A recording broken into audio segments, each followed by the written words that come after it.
Happy Friday, guys, and welcome to another episode of Let's Talk Dubs. I'm your host, Bill T. Well, it's been a couple weeks since I put out a podcast, took a little break, ran across the country, picked up my boy, drove cross country. We'll talk about a little bit of that. Went to the Desert Dub Show, did a bunch of stuff, got a lot of stuff to talk about coming up. We'll also give some more details on One Crazy Weekend. Also in the house is George T with me tonight, so we're going to get into that, do a little roundtable for you guys, and I know a lot of you guys appreciate that, so we're going to get into that in just a few minutes. But don't forget to support those and support Let's Talk Dubs. Ross Wolf, high-quality aftermarket parts built for enthusiasts, by enthusiasts. Go check them out today at rosswolf.com, and don't forget to use the code LTD10 for 10% off. Also, VW Trends Magazine, back on the scene after a long hiatus. VW Trends Magazine, 4 issues a year. Go subscribe today at vwtrendsmagazine.com. And also, wanted to remind you guys, One Crazy Weekend is coming up. We will be releasing on the last week of March. I will open up registration, so you guys are getting ready. On that Friday, I'll let you know, and we'll make sure we get registration open for you guys. Send me an email, Bill at Let's Talk Dubs, if you guys are with a group that's going to come together. So you guys make certain that you guys send me an email, Bill at Let's Talk Dubs. Tell me your club name, your group, and how many cars, and I will allocate some spaces for you guys. I'll need you guys to buy all those spaces at once and get that ready to go. So anyway, we'll get into more of that. But this week's episode, Roundtable, what we've been up to lately, Bill and George T on this week's Let's Talk Dubs. You probably don't know that there's a new Volkswagen out that doesn't look like a Volkswagen.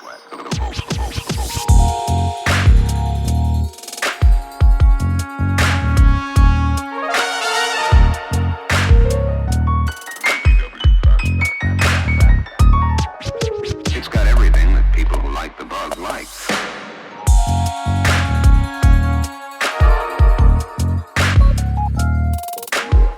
So if you happen to see a good-looking Volkswagen, don't panic. George T, what up? Bill T, how are you, sir? I'm good, buddy. We just been it's been a crazy couple weeks, last few weeks. I haven't had a podcast out because I've been busy. I spent a week going across country picking up my son. He finished his mission for our church, and he was in Georgia. And so while I was down there, you guys saw an Instagram post where I stopped in and visited Scotty Hopkins. It's got the 56 with the split window section in it. It was pretty dope. Did a little video with that. And actually, my son told me he wanted a road trip on his way home. So I bought a car down there. And what started out as an adventure looking for a Porsche Cayenne. And I currently have an FJ Cruiser as like a family extra car for people to run around if I don't want to drive the big truck or whatever. I started looking for a Porsche Cayenne. Then I thought, if I buy a Cayenne, by the time I get back here, I'm going to want to sell my Toyota. And that's a bad investment to sell. Yeah. Because the Cayenne, as great of a car as it'll continue to keep devaluing. And so anyway, I was still looking for a Cayenne, and I found like a turbo Cayenne, first gen, 06 or 08. Guy wanted $12,000 for it. Shot him a message in Georgia, and I was like, hey, what's the deal with this? Can you give me some more details? And he says, I'm selling it for my brother-in-law. I sent another message, hey, whatever. Give me some details on the car. Never responded to me. Then I shot a couple others. And the problem is on the East Coast, it's a little sketchy to kind of buy stuff used. And then I was just kind of cruising through and it popped up in front of me. I had a budget like $10,000 or something to buy something. I figured I could buy it cheaper back east, come back here, flip it, and at least get what I paid for it and whatever. Yeah. And there it was, dude. The 1995 Ford Taurus SHO. Full show. Which is something I'd never buy, but this was like an original, like 1 or 2 owner car. It looked to be meticulously maintained, and it was $4,500. So I just called Split the guy. The budget. I was just like, you know what, this works better. That's a 4-door comfortable car. At least it looks bigger on paper. So it's actually a mid-size car, but pick that car. But what a lot of people don't know is the Ford Taurus SHO. I know this is a Volkswagen podcast, and someone's like, it's a Volkswagen podcast. If you're that guy, just stop, bro. But the Ford Taurus SHO, when we were in high school, those were actually really cool cars, right? Because they had the same horsepower. Were they? They were. Like back in those days, because it was in RoboCop, like it was a cool car. And the SHO was because it was 220 horsepower. The stock horsepower on one is 140. The SHO is 220. It has a Yamaha engine in it, 24 valve, 3.2 liter. Anyway, I bought that car. We cruised it home. And then my youngest son's like, this is the kind of car I want. I don't want a project. And I was like, perfect. You soft, son. You soft. And so we'll see. I'm going to list it for sale because I still got the FJ. I don't need all these cars around here. And so we did a cross-country trip. We kind of did it super fast. We made it 1,900 miles in 3 days. Drove through Georgia, Alabama, Mississippi. Let's see. I think maybe just a pinch of Tennessee, and then Arkansas, Oklahoma, Texas, and then Arizona, and then to Vegas. And the last day, well, my wife was in the impression, because my wife Megan went with us and our youngest son, and she was in her head, it was gonna be like this sightseeing thing, and I was like, yeah, let's do it, right? And by day 2, my son's like, let's just bomb straight home, and I'm like, hey, I'm with you. I can get into go mode, and we just kind of, the last day we pushed 700 miles, and that Showtime, we named her. Showtime was doing 90 solid, bro. Like, that's in the Sagadinos blood. Yeah. Because when Dad and I went cross country, it was a challenge to try and do it in 3 days, and we were going from Mississippi, and Dad did it in 3 days.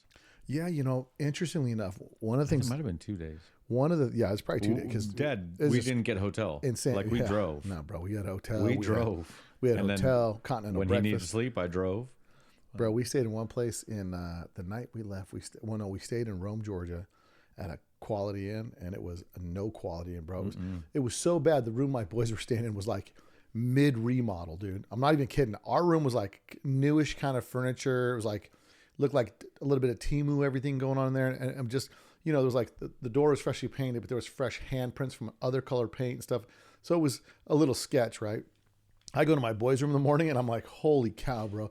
This room is like the before picture, and it was worse. Like, I'm looking at like, this is the world's worst remodel. So anyway, we bounced out of there. Wanted to cruise. There's 2 places I wanted to stop, but just timing didn't work out.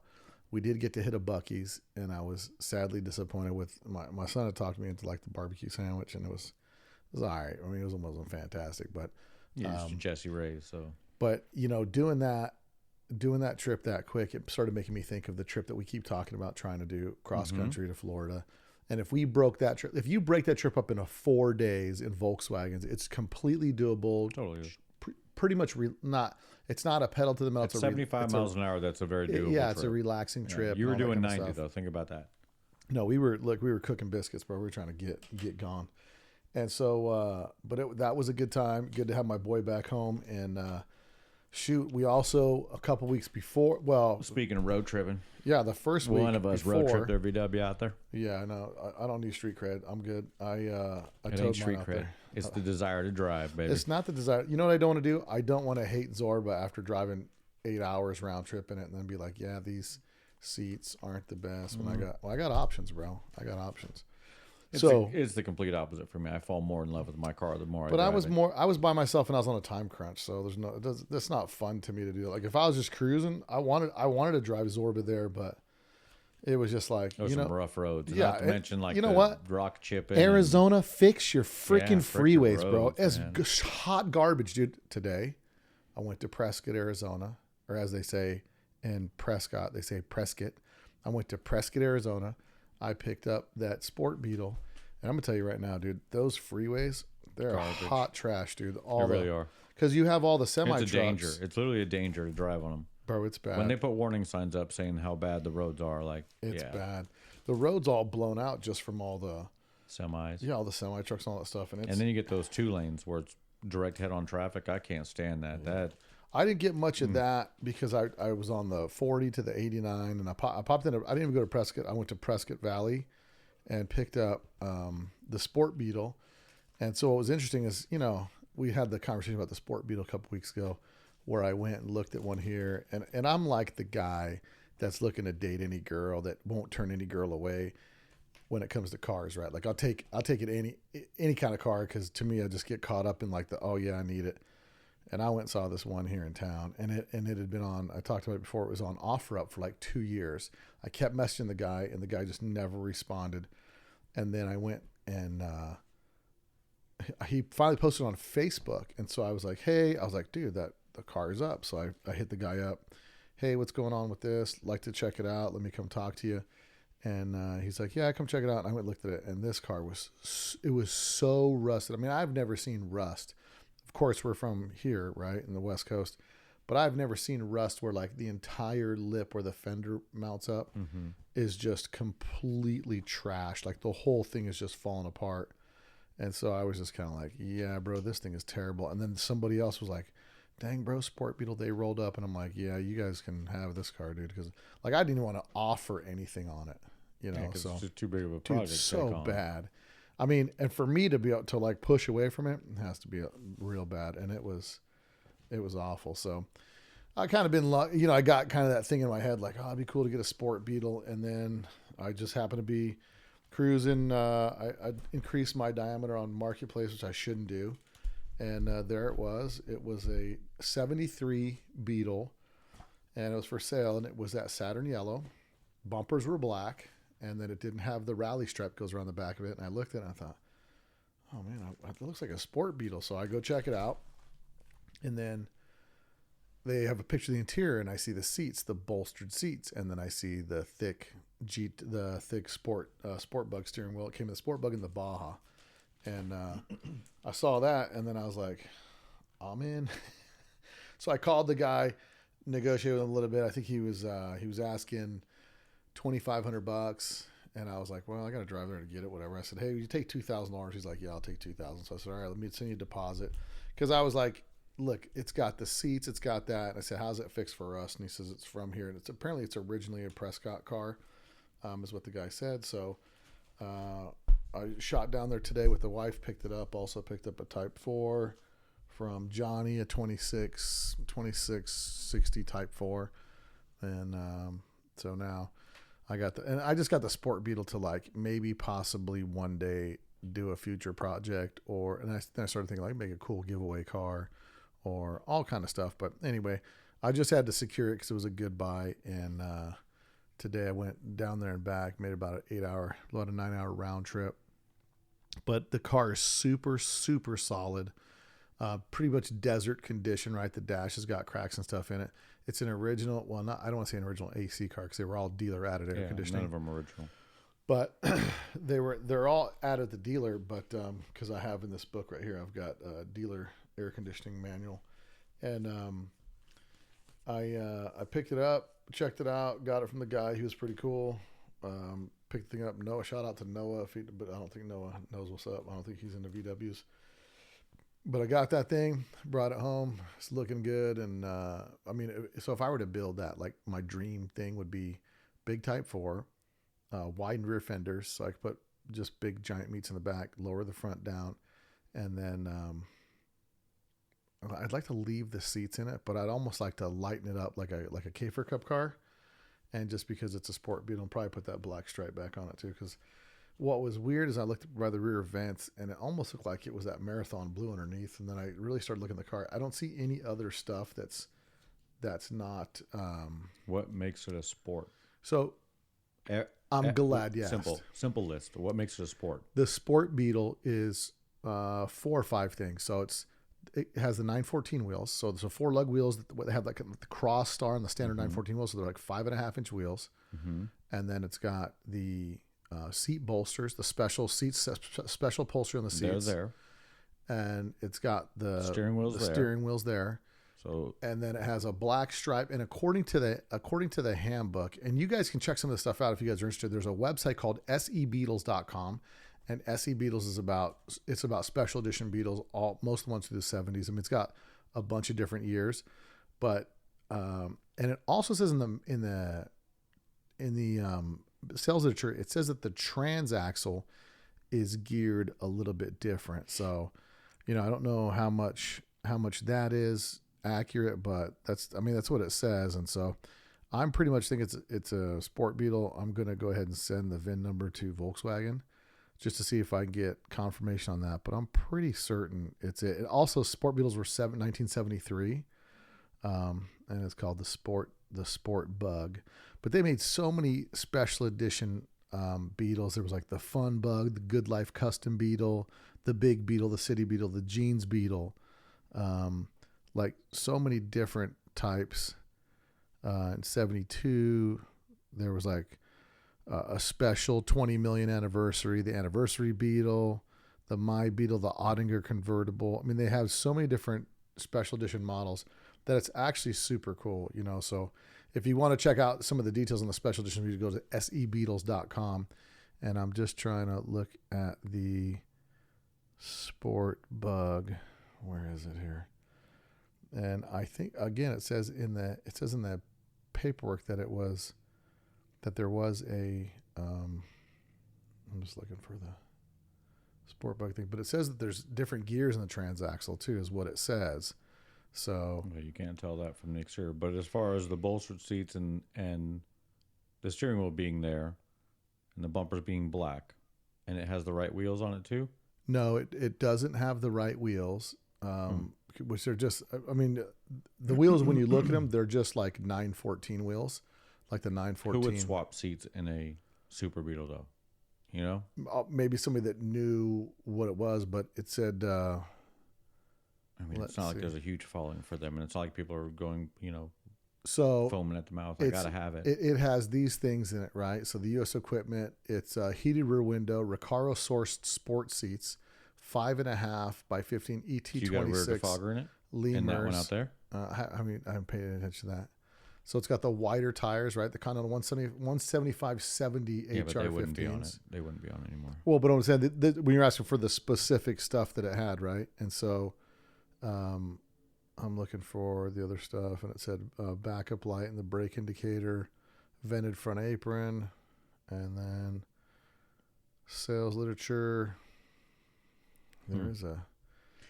Well, hopefully it turns into either a flip or a decent project. So it's actually quick lock steering too. So that's what it says. On rare occasions, we blow our minds and put out... This is the sales literature from Volkswagen. So it says, on rare occasions, we blow our minds and put out a limited production run of a real fun car. This is one of those occasions. The Sports Bug, special paint job, custom striping, but sheer beauty isn't everything. You want deeper, more meaningful relationship, right? Okay, the Sports Bug has special bucket seats any sport driver will instantly dig, with the contoured sides that hold you when you're cornering and a firm bottom that communicates a real seat of the pants feel, plus a sports steering wheel covered in simulated leather over plump padding, a tactile experience. Oversized sport type radial tires on oversized rims give you high performance traction when you're going and quicker stopping when you're braking. The Sports Bug is built for some really heavy driving. Its short throw transmission is stop synchro design. The harder you shift, the faster the action. And our air-cooled engine is built to stand up and take it. The suspension is tight up front, McPherson design. Coil shock combination absorbs road shocks, and anti-sway bar helps keep you on the level. Behind a double jointed rear axles mounted independent trailing arms for good track stability. Steering is a quick lock, 2.7 turns, nimble too without the weight of an engine in front. The Sports Bug is more fun-loving sport. It's a good friend, dependable, and considerate of your budget. Like all Volkswagens, because even when we blow our minds, we don't lose touch with reality. Only one problem: when we said the Sports Bug is a limited production car, we weren't putting you on. We made a small number, and then, so to speak, we broke the mold. So if you want one, let's hear it, like now. So yeah, it's I mean, I'm pretty excited to just kind of have it. It had black tip mufflers too, so there's just some cool stuff that it had. But yeah, it's funny as you start looking in the 70s when Volkswagen started slowing down, they started doing all kinds of special edition models so that they could, get a little different, try to just make them a little more unique so people would buy them. So they were making them uglier, so they had to do something. Yeah. Well, I think the more I look at them, the more I get kind of intrigued with the whole thing. So, what's been up with you, Georgia? Well, so that was a long way around the story of we just road trip down to Desert Dub's 5th annual. What is it called? Desert Dub Fest. Desert Dub Fest. I found it to be a pretty fun show. Nice venue, beautiful, and they had a very organized setup. Entry into the show was super solid. Parking was crisp, and then as far as like where you did the I'm assuming it was if you were pre-registered, you got free food and a free shirt or something like that. Yeah, if you pre-register for the show. Yeah, which was a bummer because I missed that by one day because I was like, I wasn't for sure if I was going. When I jumped online. They had shut down online registration already. So next year, everybody pre-register, get ahead of time, get your free food, get your free shirt, which I think is a pretty slick setup. I like the way they did their raffle too. First off, the venue is beautiful. It's a big park, and I know everybody's got a park show or whatnot, but they have a very nice park with very large shaded community areas if needed. And in the one big shaded community area where they had the food set up, they also had another one set up where I really like the idea that you purchase raffle tickets and you took your individual tickets and put on the items that you desired. So you just weren't in the running for everything, and they're calling out every number, and like you're waiting for everybody to get their T-shirts and this until the big grand prize comes up. You went and only dropped your ticket in on the items that you wanted. So I thought that was a really slick setup the way they did that. Just a very well organized, well done show. Yeah, they had a lot of cars there, and we were brought Zorb out there. Zorb was all the way tucked in the back, and just hanging out with everybody and pretty. I mean, it was a pretty good time. I mean, yeah, I was on a short timeline. I got there, and then right after the show, loaded up and headed home. We stayed. We went and had a little bit of lunch with a couple of the other club members that live out there. I was bummed. Chris, I think McKnight is his last name, was having an after party thing. Chris Hardy, yeah. I'm sorry, Chris Hardy. Yeah. Chris Hardy was having an after party and invited me, and it was Valentine's. And I had already talked my wife into driving to Arizona in a Volkswagen bus. So we went and got a nice dinner together and stuff like that. So I didn't end up going to that. I was bummed on that. I would have liked to go to Chris Hardy's place. Yeah, no, I saw some video of the after party. It looked like it was a good time over there. So, yeah, those guys are they're I'm happy to see other people doing like multiple day functions and things like that, because it makes it more worth it to drive out of town. Because when you just drive out of town and you got one event to go to, it's Speaking of which, well, it's like what's the point? By the way, Desert Dub, you guys did a great job on that show, and we'll see you next year for sure. Maybe I can talk a couple more members to come out there with me. I think we had a total of 5 cars from Las Vegas Volkswagen Club. Yeah. But speaking of, I like the way that Buggin' Andy is getting the host hotel. Obviously not the same hotel. I mean, the same physical hotel, but not the Crown Plaza. The fact that he has that locked down as the host hotel, and now the entrance into the VW Revival is paved. So I really hope that works out for them. You know, because those were the main complaints. Yeah, I don't know. I don't know if I'm going to go back to that. There's too much stuff going on. Again, the Southern California scene has ruined June because everybody's trying to do something, because you've got shows every week in the month of June, so you have to pick and choose when you go to. They also have an extremely large VW scene. They can kind of support their own. It's all the same cars. Yeah, it's all the same cars when you go to those. What adds the variety are people coming from out of town, and when you start to overload the month, you dilute the scene. You know, so I think I'm gonna be going to that the Luftzigen or whatever they call it. That's the one that would be hitting on the. I think it's on the 13th. So I hope with them getting the host hotel back, it gets a little bit of the vibe back of Classic Weekend. So that's, I hope I'm sending Andy good vibes out there, and I hope he has a great show this year. Yeah. So the one that I'm going to be checking out is Luftzigen, and that's going to be Saturday, June 13th. That's going to be at the Santa Anita Park infield. So we'll see kind of how that's happening. So hopefully, we get. We'll see. Again, it's you're back to. I mean, the shows where who's debuting their cars and that kind of stuff, and so those are all the things that made it fun, right? Yeah. New cars debuting, all that kind of stuff. So it was also a weekend that was built that had sustained a long time, and gained the reputation it earned. And I mean, he's got an uphill battle, Andy does, with that, because the Classic was such a huge event. It's. When we first got into Volkswagens, that was like the epitome. We had to make it to the Classic. It was like a pilgrimage in our youth, Well, the Jamboree was first. The Jamboree was, I think it was bigger first, and then we would come out for both. Actually, I mean, that was the one. I think I'd gone to the Jamboree twice before I ended up selling my Bug and getting married and all that stuff. Well, I won Best Type 3 at the Jamboree, and I won Best Type 3 at Classic, and the only trophy I kept is my Best Type 3 at Classic in '96. That's the only one I kept out of all the trophies that car won, just because to me that one meant something. The Classic was the Classic. Yeah. It was the epitome. So, Well, they're attempting their rebuild. We, as people who put on a show out here, are very pleased with the growth of our show and how things are going with it. And every year we're going to keep trying to make it a little bit better. or as best as we can.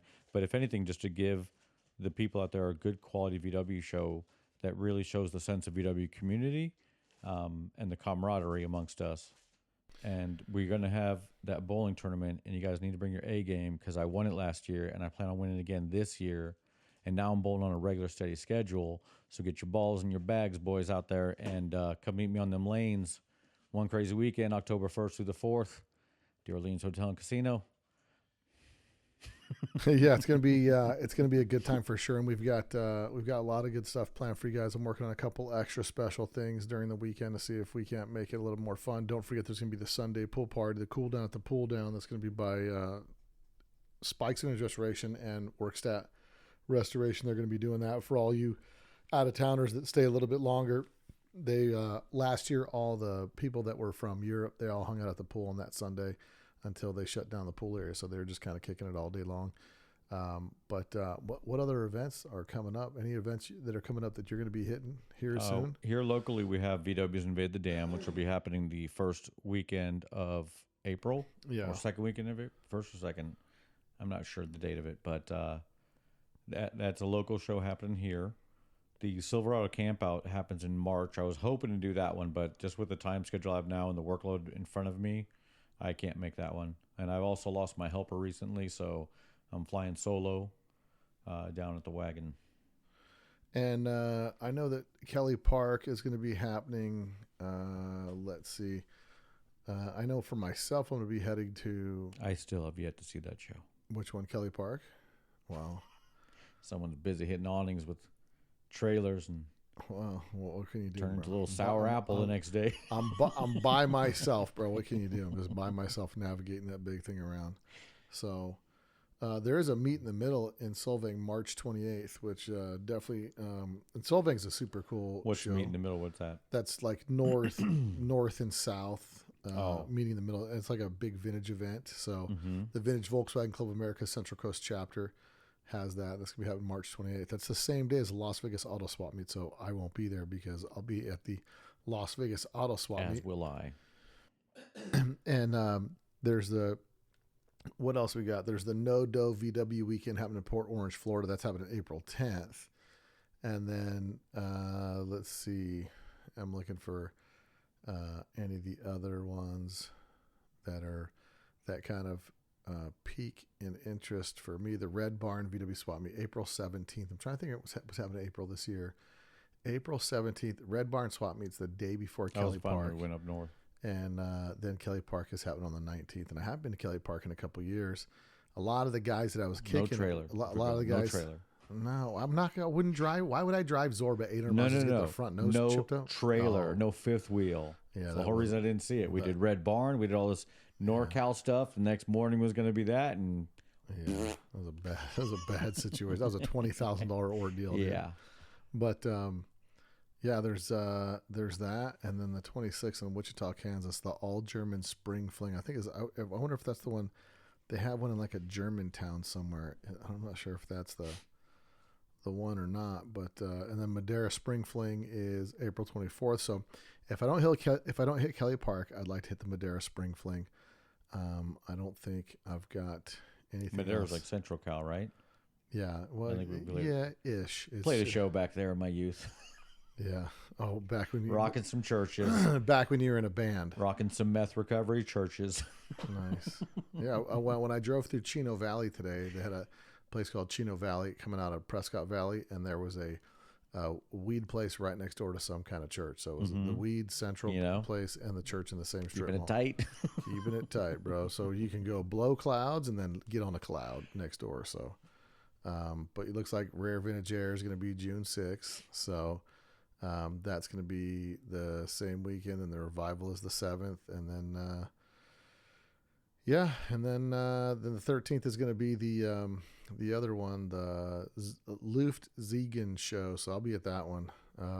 So I got to kind of make use of my time because what is that one? That's the one that's happening. VW Kids putting that on with Volk Stuff is also involved in putting that on. So Volk Stuff. Yep. So they're doing that. That's at Santa Anita Park Raceway. So the cars will be parked in the infield. Has capacity for 350 cars. So they said it's going to be a judged concourse show. with a well-known 80s DJ, and with a bigger vintage VW and Porsche air-cooled section. So we'll see how that happens. Oh, also Impy's open house June 20th. I think that's why I'm not doing Revival, because I'm going the 13th for the Zegan and then the 20th for Impy's 7th anniversary, because they've asked me to do the live stream again this year for engine dyno thing. Yeah, for the engine. Or is Adam Wick joining you again, or just you? I hope so. He wasn't. He asked for a pair of shoes. I didn't get 100%. Pair of shoes, bro. That's all you got to give guys. A pair of shoes, dude. That's it. But did you get shoes? I bought some shoes. You bought them, huh? Yeah, I bought some shoes. You bought them. So you took your time out, went down to Impy. Stop, bro. It was only you guys 5 talked hours. for 5 hours. Not even a pair of shoes. Yeah. Come on, Impy. So let's see what else. And then other than that, I mean, I'm going to be headed to Hessich this year. I'm trying to figure out where I'm going into. If we're going to go into Scotland or if I'm going to go into England. I got to figure that out this week so I can get my flights booked. But looking to go to Hessich and then to European Bug-In. So it'll be European Bug-In and Hessich. And so the only thing with those two was EBI is cool. Hessich is primarily a vintage show, and it's like a 4-day show, like Thursday, Friday, Saturday, Sunday. And I was talking to the wife, and I'm like, maybe we'll just go check out the show for an hour or two a day, and then just go do sightseeing stuff after that. Because how much of that can you take? You know what I mean? Especially when you're a tourist, it's if not you're you on the hunt stuff for something, like. And that, it's funny because that changes everything of your experience when you go to a show. The swap meets, all stuff. If you're not looking for anything, and you're just just perusing them, as opposed to like focused, like I'm looking for these items right here, guys, help me out. Well, then you become the guy that goes, they want how much for that? You must be crazy. So it's definitely something that I've noticed with myself now that I'm kind of, as I'm building stuff, I'm done building stuff, and the stuff that I'm building, you can't go find parts. There's no parts at the swap meet for it, right? So. I don't know. I'm looking forward to the shows that are coming up this year. I wouldn't mind doing a Northern California show either. I've never been to Spring Fling, and it might be Madera cool. Spring Fling? Yeah, it might be cool to go check out the Madera Spring Fling. There. It's a lot closer than Kelly Park. I do love the Kelly Park. I love the Red Barn swap meet. That's a good time. And let me see, Madera, California is how far from here? That's probably, I'd probably say it's a 5 hour away. Nah, it's pretty far, bro. Madera, California from here is a 6 hour drive. Yeah, that's not a far drive. That's pretty far. That's like Salt Lake far. No, bro.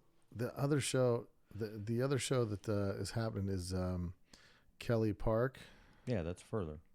That's a lot farther. Yeah, a lot further because we drove. That's quite a ways up there. That's an 8 hour drive. It's 2 hours further. 4 hours further round trip. Yeah. But they do have the Mark Merrill's house, Mark Merrill's open house on Friday. Which that I saw. Red Barn on Saturday. Dude, did the Red Barn. Yep. We did everything. Kelly Park. 85% of the weekend. Kelly Park. Kelly Park. So who knows? Hey, bro, listen, the plane flies up there too. So, yeah, we'll. That's going to be part of the plan.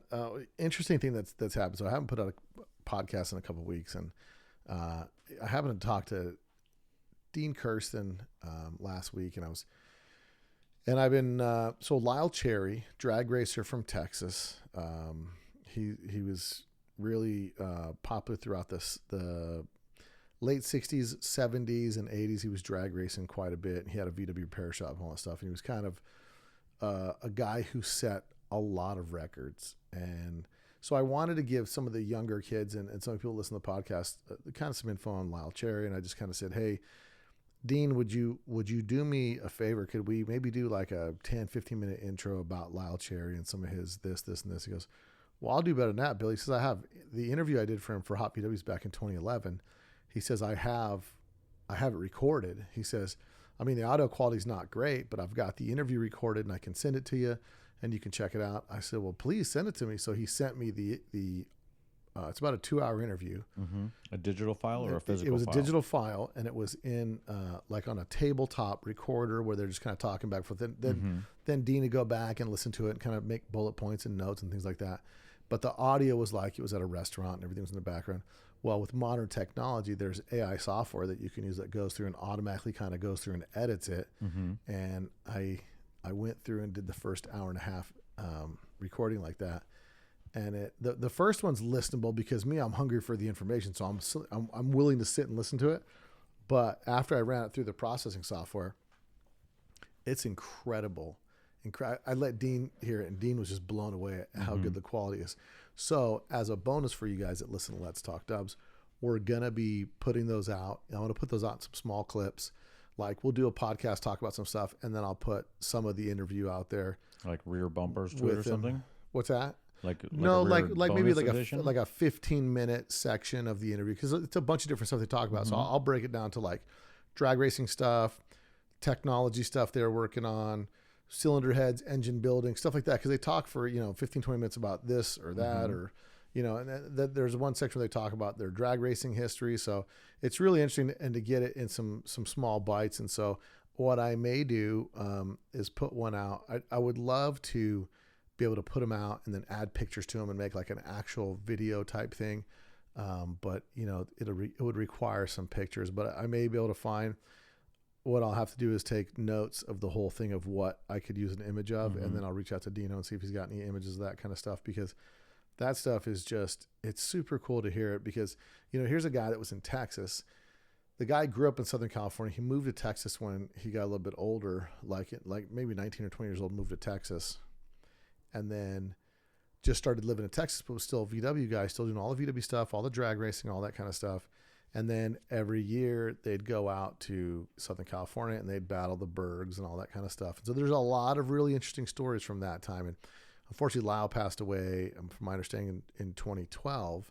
And so the fact that these things are out there is so, so cool. So, and I'm real grateful for Dino for sending those tapes to me, or sending those recordings to me that I could go through and process. And then I'll get them. My process now, it takes a couple hours to sit there and go through them, break them up into different chunks and make them listenable, because, I went through the first one and it's kind of a conversation. And sometimes when we're talking to people, they're thinking, there's long pauses, stuff like that, where in my editing software, I can go through and truncate the silence and then adjust the gaps between it.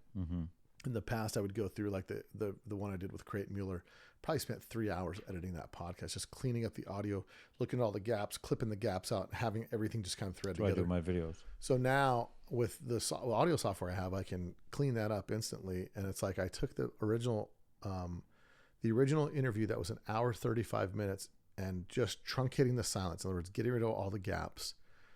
It lowered it to hour 23. I mean, you're taking out 7 minutes of gaps. That's how you know what I mean? I have to do it on my videos. And I had a guy comment to me like, slow down, bro. And I said, no, your time is valuable. You don't need to hear me breathe. Right. Because I'll be talking and to me as an editor, I have earphones on and you hear, and I'm like, okay, get that out of there. I had to stop. I had to stop listening to that, because when I start editing my, if I sit and edit a podcast, I'll go crazy, because I'll say, like I just said, I'll sit and edit. I said that 2 times in a row. So I'll be like, we'll cut that out. We'll cut this. And then I just start going completely overboard. It's like, you know what? I just got to put it out that way. Otherwise, it doesn't sound like me. It sounds more like Jenna Marbles or whatever the case is. You know what I mean? So, but I got 4.5 minutes left and I got a book. So, but at any rate, we can keep going. I'm just saying we got 4.5 and I'm doing a hard out from here. Yeah. I got an upholstery guy at my shop working right now, and I have to be there to lock it up when he leaves. So we did the Desert Dub show. There's a couple other shows coming up that we're going to hit and check out.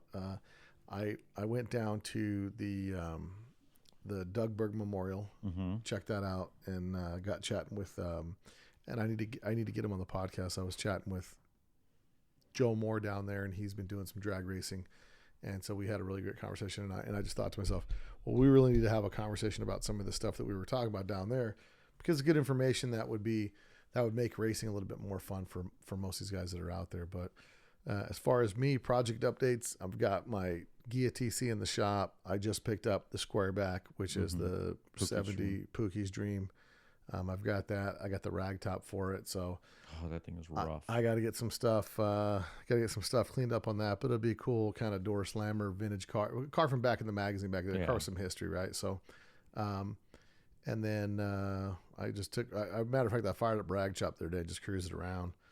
Realized I really like that car. Yeah, you know what I mean? Awesome, especially with the supercharger on it. And so and so I just got that Type 4 motor, so I was kind of going back and forth because I've got that 70 bay window bus that I've got that you're going to lower for me. There you go. And that's what that should go into. And so, a little powerhouse. Well, so I was thinking, do the Type 4 in Rag Chop. How radical is the cam in it? What are the characteristics of that engine before you start talking about where it's going? It's an off-road engine, so it's kind of built for like a flat-out type of deal. But anyway, I'm getting all the cam specs and everything on there, so I'll kind of look through that. But my thought was take the Type 4 and put it in Rag Chop, and then take the Supercharge 1800 and put it in the bus. And I thought that'd be good. So Dunkel drove his bus coming back from Busted by the Bridge with the supercharger on it because he lost his clutch cable in his combi. He was towing the bus up there for people to see because he had it for sale, and he ended up having to pull the double cab off the trailer with the supercharger on it and driving it back. And he said it did fantastic. Like, no issues, no overheating, no pinging, no nothing. You know, let me stress this to you guys because I got a few videos on the supercharger out there. They're pretty popular. Low compression engines. I talked to another gentleman in town who bought one of those because of the video, and they put it on an engine that had, I'm going to assume, minimum 9-to-1 compression. Both motors that we have those on, Bill's Rag Chop and Dunkel's double cab, were super low compression engines. Well, they're 7.5 to 1 compression. Yours was not. Yours was 6 something. That's that Berg motor. 7.5. Bro, you remember when I took it off? No, it doesn't say it on the paperwork. It's like 6.8. 6.8 is yours. And Dunkel's is a dish piston engine. So it is low compression. Yeah. I'm about 95% positive of that. And I don't have the advance is not locked out on either one of those engines. And does yours ever ping? We got to remember I had that distributor issue when I went down to the Revival. No, it wasn't Revival. It was another weekend that I went down there, and I had to change because I had one of those new distributors that went out right away. And yeah, that's annoying, guys. Hey, these freaking, I'm going to say it, the CB and the Pat Downs ones, these electronic ignitions, whatever's going on with your guys' modules or coils that they fail so rapidly, that needs to change. It needs to. I get it that they are. Rocker wants 7021 compression. Yeah. Rockers want. I took that motor apart, if you remember, and I measured the deck, and the CCs were labeled on it. And when we did it on it, it was like 6.8 to 1 compression. And I said, Bill, we need to bump this compression up. And he told me not to, which everything happens for a reason. And now it's supercharged, and you don't have pinging issues. The only reason you may have had it because you changed your distributor on the side of the road. I'm talking about if everything is done properly. Yeah. I just need to set my timing. Is all I got to do. When I had set it up for you, was it pinging on you? No. All right. Dunkel's never pinged on him either. And when I hear a gentleman talk about his pinging like crazy, and he has it all the way retarded to 70 degrees for full advance, that's probably too high a compression to be supercharged in my book. Yeah. Well, again, it's when you do a forced induction like that, I mean, you've got to have lower compression to compensate for the low. My heart out for the low compression. But hey, I'm up to 5,669 subscribers as of today, and I thank every one of you out there that's done that. I do appreciate it. I know it's been a minute since I put a video out, but I'm also flying solo right now with no helper, and I'm trying to get my workload a little calmed down because I got way too many cars and not enough me there. So I appreciate everybody's patience waiting for another video to come out, and I'm hoping to have one out next week. It's going to be on a not so popular subject, but one that Bill's working on right now. The Super Beetle Death Wobble. I think you're missing the gear with thinking that Super Beetles are not so popular. No, I know they have popularity to them, but I when I do a Super Beetle Death Wobble video, I'm not expecting it to get 10,000 views, but it will be a good tutorial. I'm sticking to a lane when it comes to my YouTube channel, and I'm trying to make really good tutorials, not lifestyle videos. I'm not like, hey, dude, I was in the shop today and we did this. Like that, you watch someone else's crap for that. I want to teach people how to do what I do because guys like me are disappearing. And there's still a VW scene that needs good mechanics out there to do this kind of work on them. Yeah. So shout out to everybody who subscribed to the channel. And listen to Let's Talk Dub every Friday. That's right. And you guys make sure you go subscribe to George's channel. The Wagon. At The Wagon. And George WAGEN. That's right. George got a heart out. George, we'll talk to you later, and then I'll just wrap up talking about some of the. All right, kids. We'll talk to y'all later. That's it. I'm just going to wrap up talking about some of the stuff for One Crazy Weekend. So, again, in 2 weeks, I'm going to be releasing And I'll put a post up on Instagram and Facebook, making sure all you guys know that when I release those dates, we're limiting it to 400 cars. We're not letting people buy 10 spaces and all that kind of stuff. Everybody will have to buy their individual spaces, and then they can get their stuff. But we will be parking groups together, so that'll be for sure. This year we're going to have quite a bit of merch available for purchase. And I'm actually making some extra poker chip sets available for those that don't, because you get poker chips when your car is entered and you're in the poker run or the bowling tournament, stuff like that. I'll also have chip sets available for sale for those people. So we'll be doing some of that kind of stuff and a bunch of other cool things to make more mementos. Again, this year when you've got your lanyard or your wristband for one crazy weekend, you're going to be given 10% off at any Boyd property, food places and things like that, which is the majority of those places. And, just get a little extra special treatment. So looking forward to that, guys. Appreciate you guys for listening.